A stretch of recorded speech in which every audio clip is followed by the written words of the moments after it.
Assalamualaikum warahmatullahi wabarakatuh. Selamat pagi anak-anak. Untuk materi kali ini kita masih membahas tentang teks fantasi. Untuk mengulas materi sebelumnya, mari kita pahami kembali cerita fantasi itu apa sih? Nah, cerita fantasi itu yang berupa khayalan, cerita fiksi yang bergenre fantasi atau dunia imajinatif ciptaan penulis. Hal yang tidak mungkin dijadikan seolah-olah bisa. Tokoh dan latar adalah ciptaan penulis dan tidak ada di dunia nyata.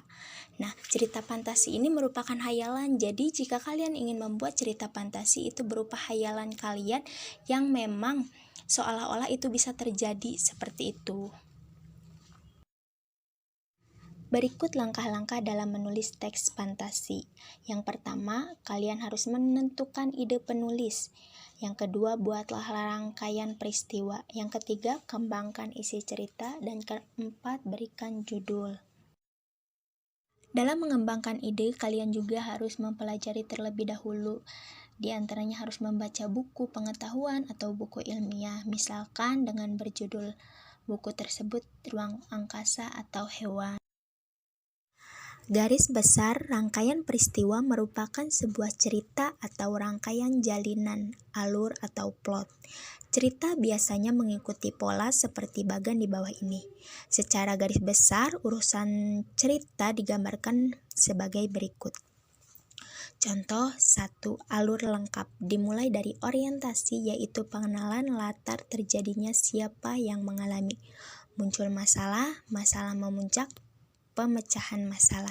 Bisa dilihat ya anak-anak, bagan yang pertama pengenalan, terus yang kedua rangkaian kejadian, terus yang ketiga semakin memuncak itu klimaks, dan kembali menurun dari bagan tersebut yaitu resolusi, penyelesaian.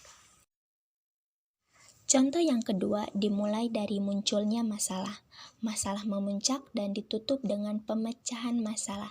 Bisa dilihat ya dari bagan tersebut mulai terjadi masalah, yaitu bagan tersebut grafiknya naik dan klimaks itu benar-benar di atas, dan resolusi itu penyelesaian kembali menurun dari bagan tersebut. Contoh yang ketiga itu ada alur. Pertama pengenalan, rangkaian kejadian, dan klimaks. Dari bagannya pun tersebut yang pertama datar, kemudian memuncak sampai klimaks. Nah, untuk resolusi itu biasanya gimana pembacanya. Yang kemudian kalian harus mengembangkan isi cerita. Nah, di dalam isi cerita kalian harus mengembangkan seperti watak tokoh, pasti ada protagonis dan antagonis. Yang kemudian ada latar di mana terdapat tempat, suasana, waktu.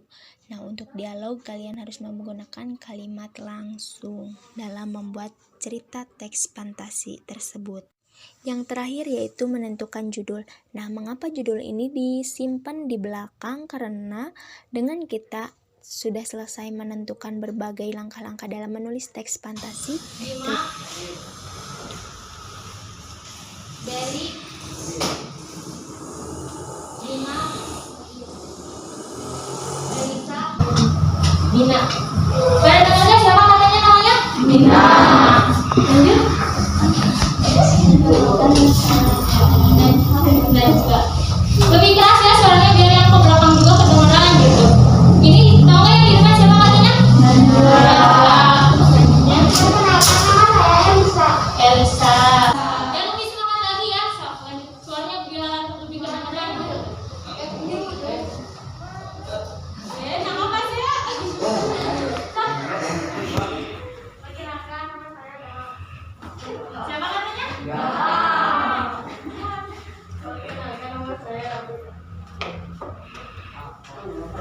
Nama saya Dewi. Siapa lagi?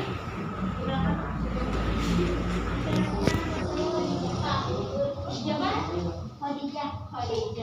Lebih kencang lagi ya biar teman-teman kalian dengar gitu. Kita lanjut. Perkenalkan nama saya Amanda.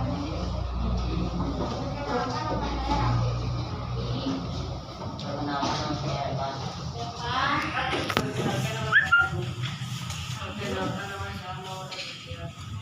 Perkenalkan nama saya Dani.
gaib ada nggak sih?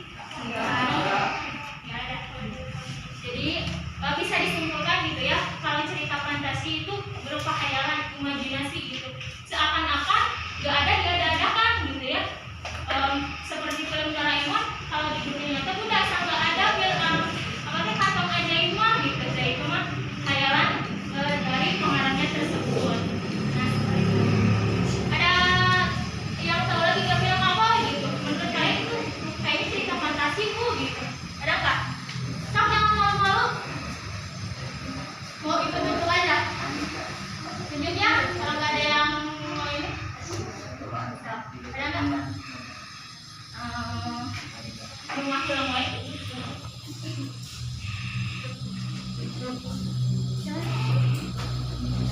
Hah? Menurut Leni, sebanyak film yang Leni tonton gitu, kira-kira film apa yang menurut Leni cerita fantasi? Apa? Berarti nggak apa-apa. Apa? SpongeBob. Kata Leni film SpongeBob, setuju nggak? SpongeBob. Setuju nggak? Bisa dikatakan cerita fantasi. Mengapa? Karena apa ya? Itu kan suatu ikan gitu ya. Ikan kan dari dasar laut, tapi seakan-akan mempunyai cerita yang memang ceritanya aneh gitu, nggak kepikiran gitu ya. Kayak udah membayar dasar nggak mungkin di dunia nyata mah gitu. Nah, benar ya kata ini SpongeBob bisa termasuk ke jenis cerita fantasi. Ada lagi? Ada lagi nggak? Ya kamu tuh jangan takut malu. Bisa. Ada nggak? Apa? Upin Ipin. Nah, Upin Ipin. Upin Ipin menurut siapa? Elisa.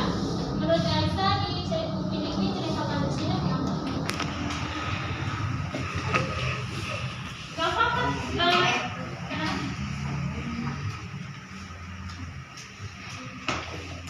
Karena mereka bisa ngomong gitu ya. Nah, ibu juga pernah baca salah satu sumber ya. Kalian tahu Upin Ipin? Cerita Upin Ipin. Hah? Tahu nggak? Upin Ipin itu kan mempunyai Kak Ros. Kak Ros, ada yang tahu Kak Ros? Nontonnya yang sesuai umur kalian ya, jangan sampai nontonnya aneh-aneh. Upin Ipin mempunyai kakak Kak Ros. Kak Ros itu mengalami kecelakaan bersama dua boneka tersebut yang dinamakan Upin Ipin. Upin Ipin tersebut boneka Kak Ros tersebut, Kak Ros mengalami kecelakaan bersama dua boneka tersebut dan Kak Ros mengalami koma. Nah, Kak Ros mengalami koma. Di dalam komanya Kak Ros seakan-akan gitu ya berhayal, membayangkan berangan-angan bahwa Upin Ipin itu hidup gitu.